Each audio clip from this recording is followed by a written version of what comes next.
Pourquoi cet arbre planté là, dans le cœur, depuis le début de notre célébration, il vous dit quelque chose, à vous, les jeunes, parce qu'il évoque une histoire qu'on a entendue l'autre week-end, à la Hillière.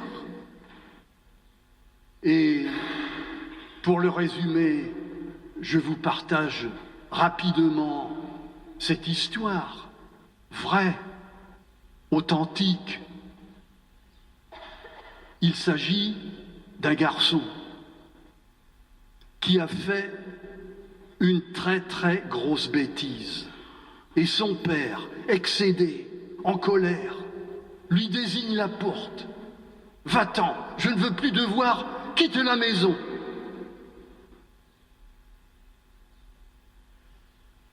Je passe les circonstances quelque temps après. Le garçon, très mal dans sa peau, repense à la famille et lui vient l'idée d'écrire à son père.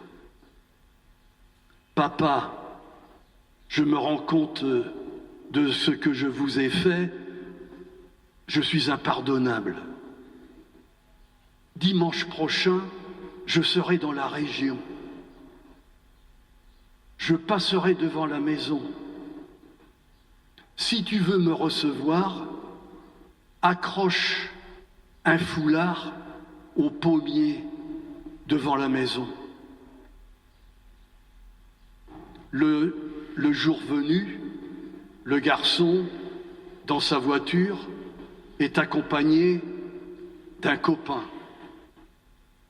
À quelque distance de la maison, il s'arrête.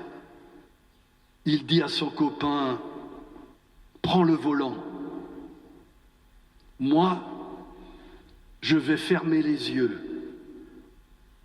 Tu vas filer. Arrivé devant la maison, si tu vois le foulard dans le pommier, tu t'arrêtes. Sinon, tu files. » Temps de silence.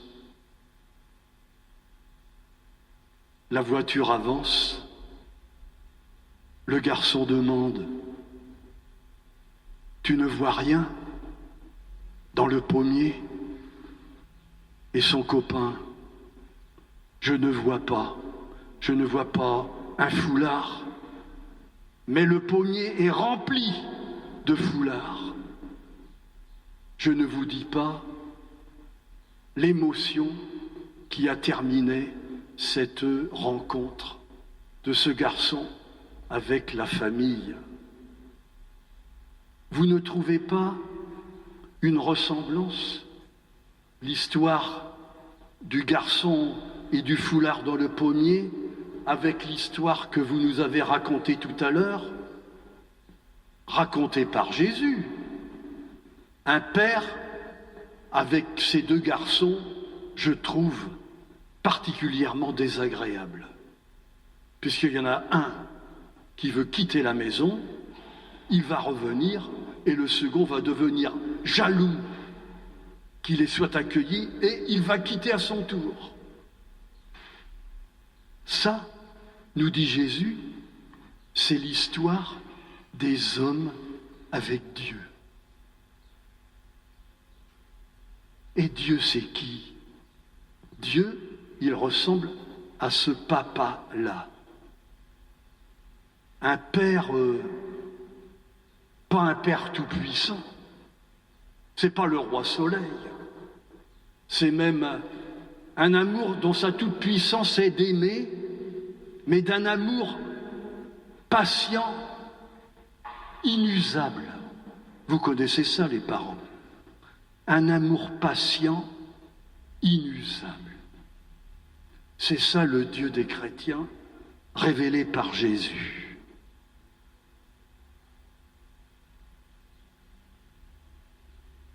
Vous êtes croyants, les jeunes. Je vous pose une question bizarre. Est-ce que Dieu, lui, est croyant? En qui il croit, Dieu? Dieu, il croit, vous savez, en qui? En nous. C'est ça qui est extraordinaire. Dieu croit en nous. C'est ça sa foi. Et pas seulement quand on est des gens bien, mais il croit en nous, même quand on est désagréable, quand on lui en fait voir de toutes les couleurs. Et cette profession de foi, les garçons et Dina, j'aimerais que cette foi vienne à vous et vous traverse, et nous traverse, tous. Dans la profession de foi que vous allez faire dans un instant, je les ai lus. Vous les avez écrits avec vos mots à vous. J'ai retenu 3 mots qui me parlent. Il y en a un qui parle que Jésus, c'est un ami. Un ami. Avec vos mots familiers pour vous, j'ose dire alors, Jésus fait partie de vos potes. Ah oui, Jésus se présente comme notre ami. Le deuxième mot, c'est s'encourager. S'encourager les uns les autres. Et le troisième mot, c'est, je l'ai entendu tout à l'heure par l'un des parents, aller vers les autres. Pas parce qu'ils sont bien, mais parce qu'on veut faire comme Jésus et son Père. Et ça, peu à peu, ça change le monde. Ça change le monde. Et ça nous change. Ça s'apprend pas dans les livres, ça.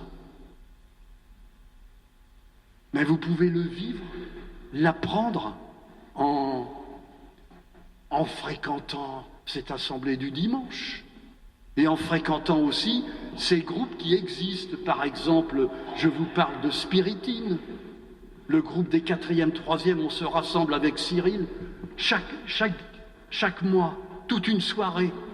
Il y a des groupes des scouts, d'autres groupes comme l'ACE, l'Action catholique des enfants. Bref, cherchez le groupe où vous allez pouvoir trouver votre place et vous épanouir.